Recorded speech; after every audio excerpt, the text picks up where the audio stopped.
Hi guys, this is the day 6 dito po sa SKC Custom Print mga kapatid. So hindi rin kami masyado mga kapatid nakapag-marketing ngayon gawa ng umuulan dito ngayon sa Dumaguete.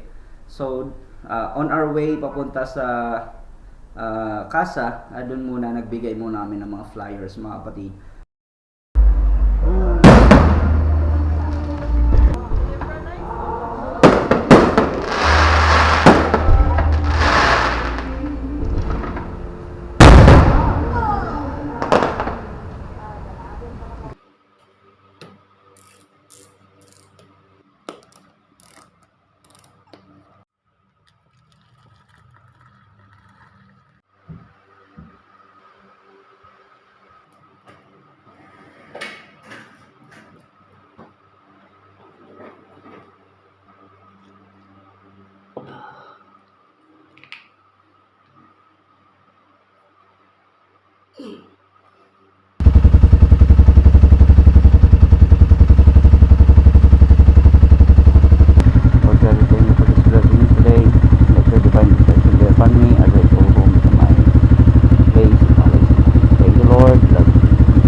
Muna ako dito sa Bayawan para siyempre makapagpahinga din yung motor natin.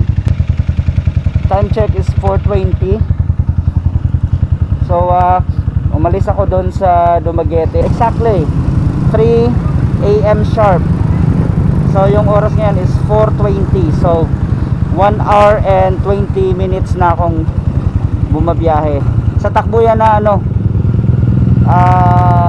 50-60, yung pinakamabilis ko 70 kasi balik sa break-in. So sabi ng mekaniko okay naman daw kahit mag 80 pero wag lang biglain. Alright, try nga muna sandali. Nagbago yung tunog ng motor ko guys, lumaki siya, gawa ng mas malaki na yung piston nya.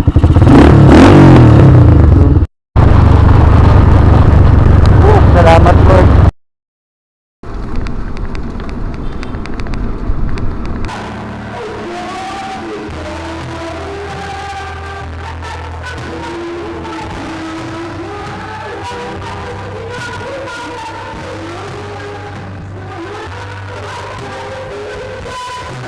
Let me remind you, i-tune in ang imo heart sa Ginoo siningation.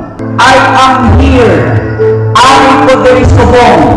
The main reason na aari ko diri subong is because of Jesus.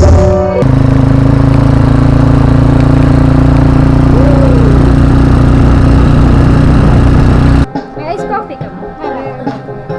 Ice coffee. Pagtapos ng samba, tayo ay pumunta dito sa Overflow Cafe.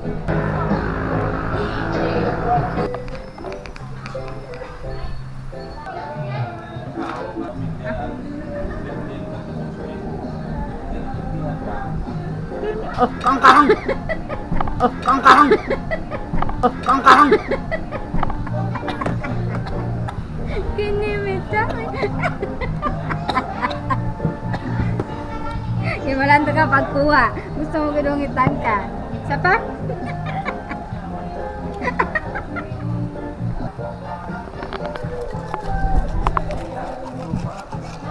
Wow! Tapos namin kumain ni Mrs. sa may Overflow, nakatulog kaagad ako mga kapatid at gabi na ako nakagising.